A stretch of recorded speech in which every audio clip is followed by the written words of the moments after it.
কার্যক্রম নিষিদ্ধ থাকা সত্ত্বেও বাড়ছে আওয়ামী লীগের তৎপরতা। বিভিন্ন স্থানে প্রকাশ্যে চলছে ঝটিকা মিছিল। যদিও গেল ৬ মাসে ৫ শতাধিক নেতাকর্মীকে গ্রেপ্তারের কথা বলছে পুলিশ।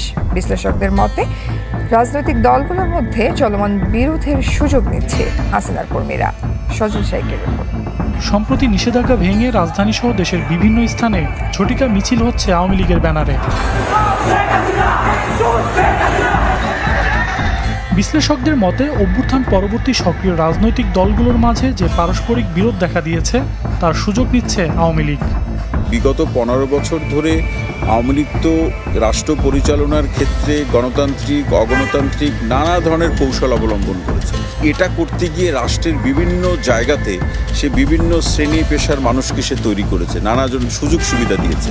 সেই সুযোগ সুবিধা পাওয়া মানুষগুলো কিন্তু নানাভাবে আওয়ামী লীগকে সহযোগিতা করার একটা চেষ্টাও কিন্তু তারা করছে।